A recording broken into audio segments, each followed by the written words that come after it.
It's TV dinner time. Kick your shoes off. Get comfy. Today we are talking about monsters, as Jason told me, corrected me. It's not Monster. It's Monsters. This is season 2 of I guess, the world of Monster. Season 1 was Jeffrey Dahmer. Monster. It's Monster, yes. It's season 2, or well, season 1, which is following Jeffrey Dahmer. This is season 2 of that within the same world. This is Lyle and Eric Menendez, their story. The So we'll get into Menendez brothers, I think, is like what most people kind of remember of this. And that's what we were talking about it like right before we started recording, where it's like, is this like how things are happening now? Because I think the American Horror Story kind of started it. But I think it's all because of Ryan Murphy, though, because this is still this is Ryan Murphy, right? Umbrella, yeah. So he likes keeping those self-contained series in like seasons. So like it's kind of nice. Crime, American Horror. Yeah, it's kind of nice where you can watch like one season and you're like, all right, that's the contained story. Yes. Granted, Ryan Murphy is using it to like tell some very sad stories and dark stories. Very. And so I wonder if it's like if this is doable with like more like less of this subject matter. But I wonder if it works better for this. I think it does. I don't think anybody would really take it serious if they like gave us a story of what's a happy story, like an athlete that's from nothing but then reaches greatness. I don't know if people would take something like this as serious. Yeah, but it almost kind of like it doesn't give you a reason to like follow the seasons, right? You know, like, they're gonna reach that. They're gonna reach the pinnacle at some point. Like you're waiting for that conclusion, and then it's like, all right, now it's over and stuff. Like with these dark stories, you're able to kind of, especially with this, the fact that they were able to kind of lead us down one path and then flip it on us. Like for them to be like, okay, this is the reason why they went about killing their parents, and then give us this whole multiple episodes of like, oh, well, we were, like a father was doing these things to us. And in detail, give us these. And like have this beautiful 30-minute episode just focusing on Eric. You think that was one shot? I don't know. Well, because they did kind of cut in and zoom in on them, so... but that was a cool... It's the hardest episode to watch. Yes. Wait, I think it's like episode like 5. It's just an interview between Eric Menendez and his lawyer. Yes.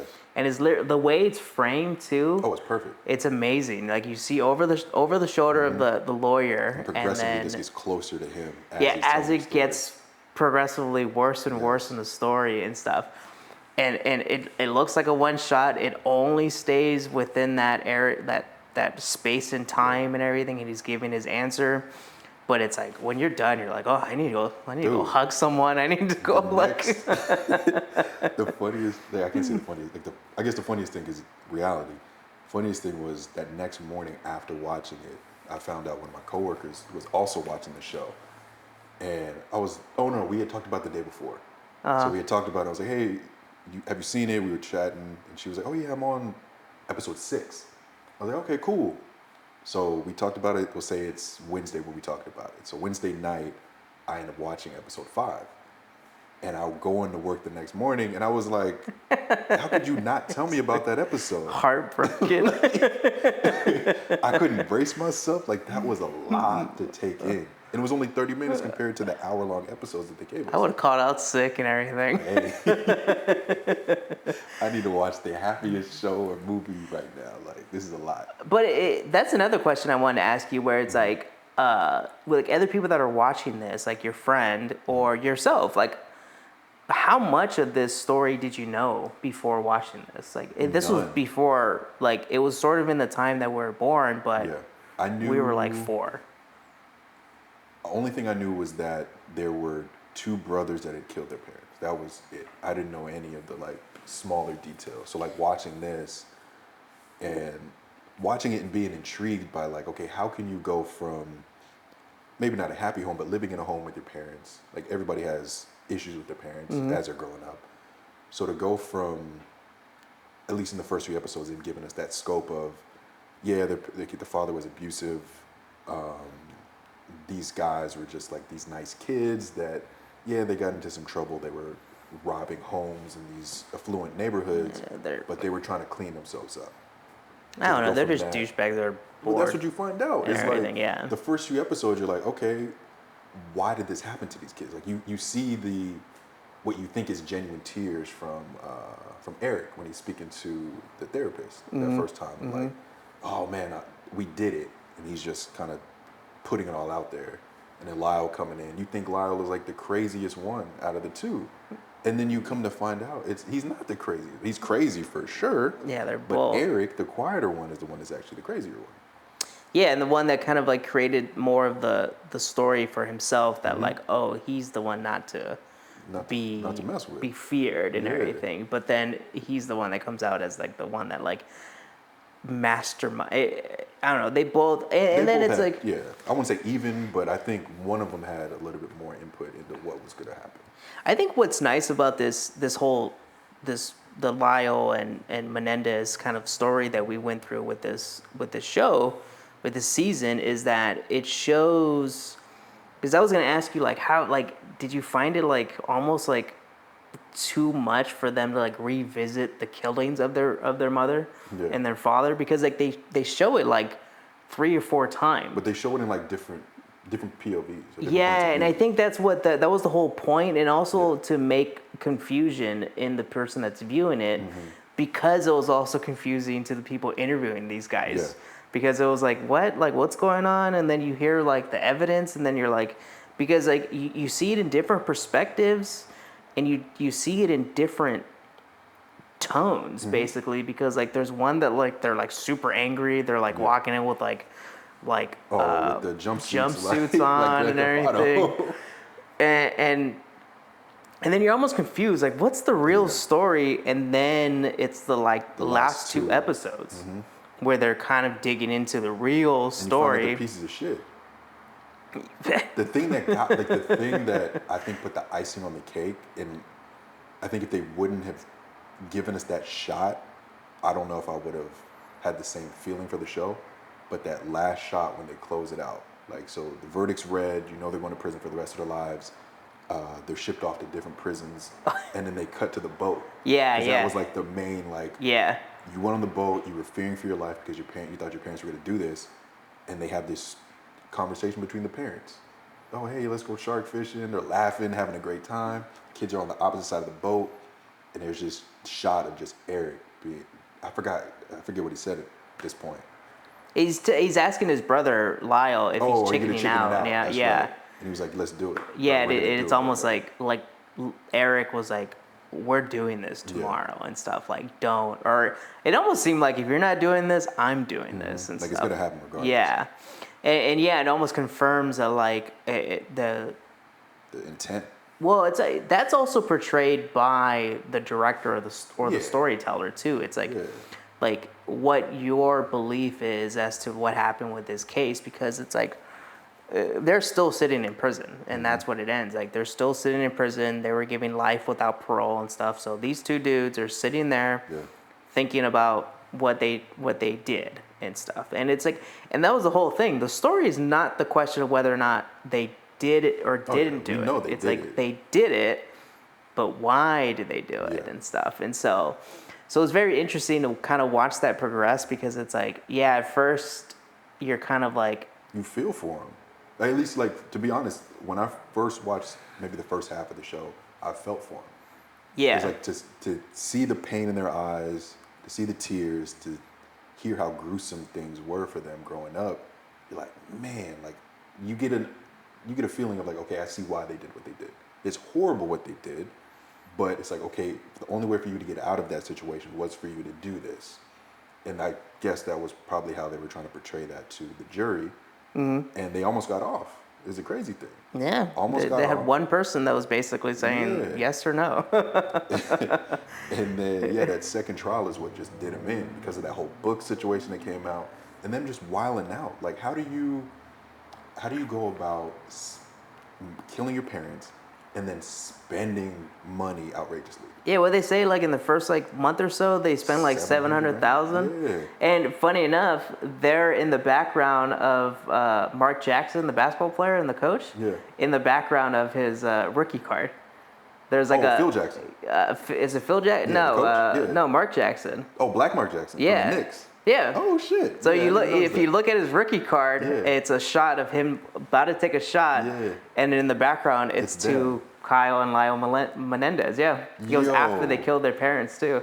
Are you serious? Yeah, because like the Holy whole shit. thing was like they balled out and they were spending money that they didn't have basically. Yeah, that's crazy too.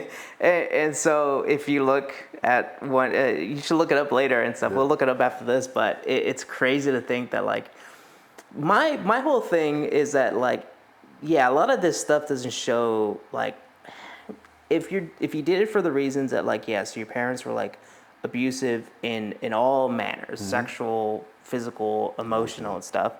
I guess you wouldn't feel remorse if you did that for a reason, but you would show some differences in behavior and stuff. For sure.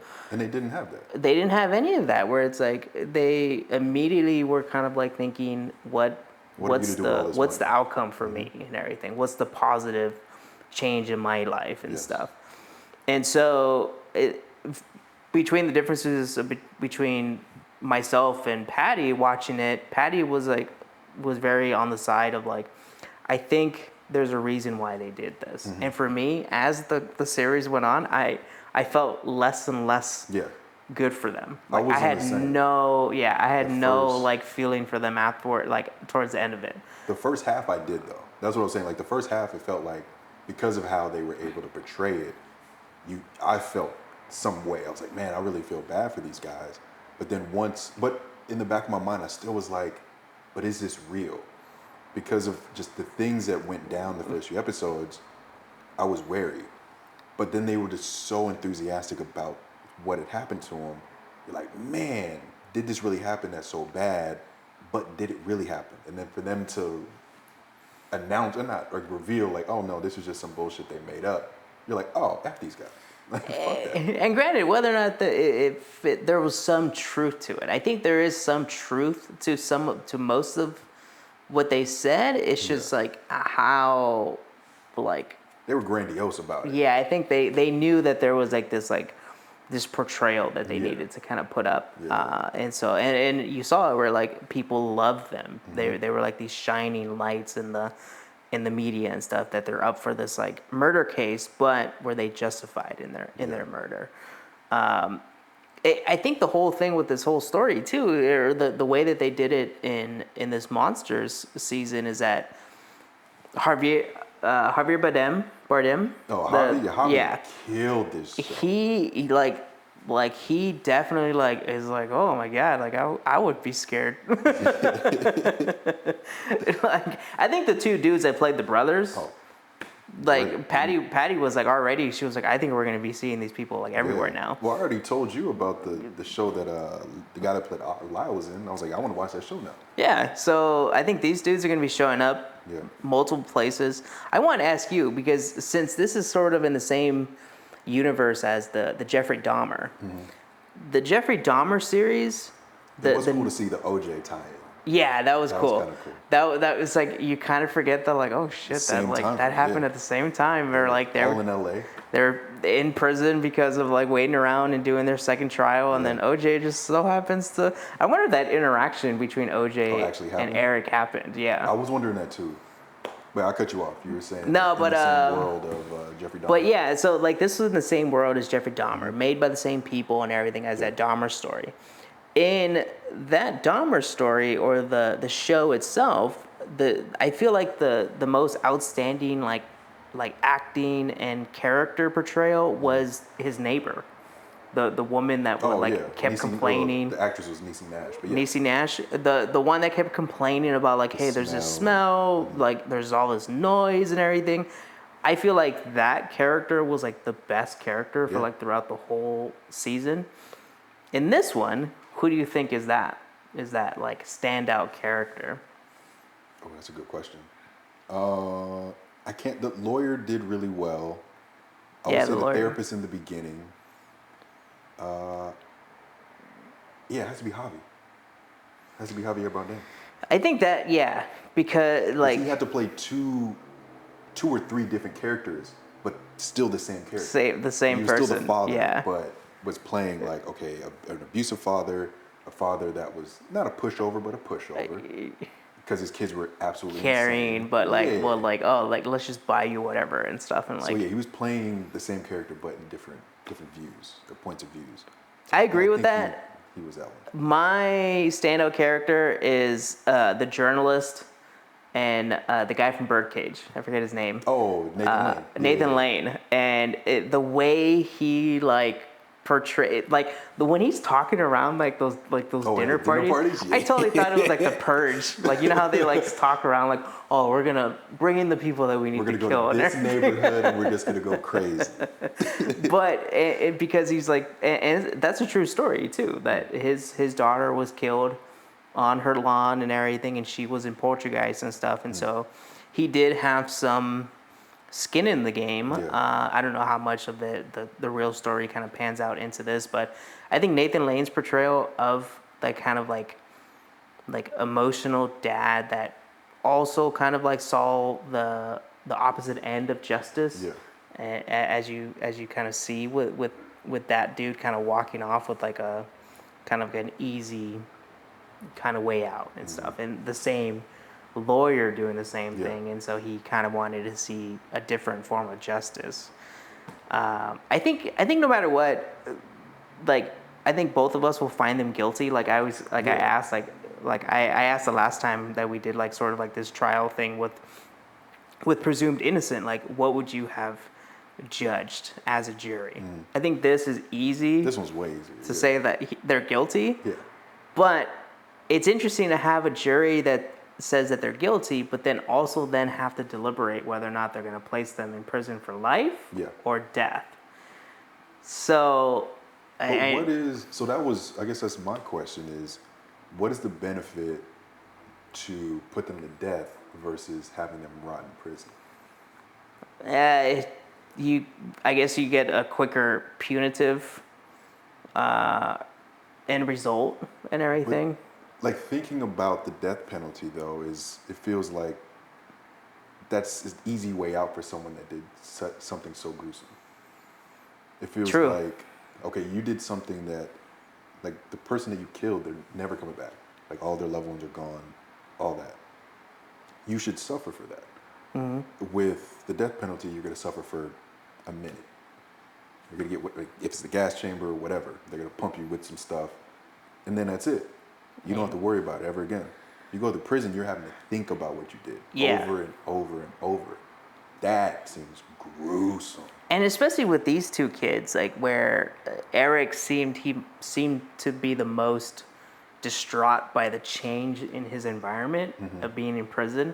And I agree with you where it's like sitting, and I think anybody that you and I have never sat in a prison cell, but knowing that you're going to be sitting in a prison cell for possibly, like these two dudes, they could probably live for another 60 years. And so you're looking at 60 years, and that scene when he's talking to the priest is very poignant, where it's like, just, this is your life now. So now think about this as your life, not what's outside. And so, I feel like that's like a scarier realization than just being like, all right, well, just kind of like send me over to that. Because you're going to get a nice meal. Like, hey, what do you want to eat? They're going to give you a nice meal. You eat it up, and then it's like, cool, now you're going in this chamber. Yeah, and then it's like said and done. Yep. Instead of like you're eating prison food for the rest of your life. You can look out the window, but you're never going out there. I know. I feel like that's like super like crazy to think about and everything. And again, that's what like draws us to these dark stories. These dark stories, because it's like you can kind of place yourself in their shoes, but then you're not in their shoes because it's like back into reality. Like, no, I can walk outside. You're like, I'm good. I can see the sky right now. I can walk out to that sky, and I can go get a cone of ice cream and laugh and smile. So I think that's what's interesting in terms of recommending this to anybody. We watched the whole series, whole season. Yes. I believe we enjoyed it. It's a very tough watch because of the subject matter. No matter what, these things are a tough watch. The Dahmer one was a completely different tough watch and stuff. But that one hit way harder. Like, this one was amazing, but that one, like, that Dahmer one sticks with you. I think because of their affluent nature, because it's like they again they balled out after they killed their parents. They were used to these when he's asking in prison, can I get the stuff for my hair? Can I get these things? Yeah, bro. I was dying laughing when his wig popped off in the first or second episode. I was like, wait, what? I was instantly shocked. I was like, man, the mom just tore his wig off. Just ripped it off like it was nothing. Like she was a housewife in one of the shows. Just I'm gonna take your hair off, bitch. Just ripped it off. But who are you recommending this to? I guess anybody that doesn't know the Menendez story. Yeah, I would say that, and then anyone that's already watching all of these docuseries about crime. Yeah, that's totally into this and everything, and anything Ryan Murphy. Yeah. I think because everyone has a freaking Netflix account probably, or steals it from someone else. Yeah. So I think if you have someone that enjoys Ryan Murphy's stories or how he kind of constructs these stories. I think the worlds that he builds. Yeah. Because he builds worlds, horror story is its own world, crime story is its own world, monsters is its own world. They kind of interplay with one another, but they're their own separate worlds.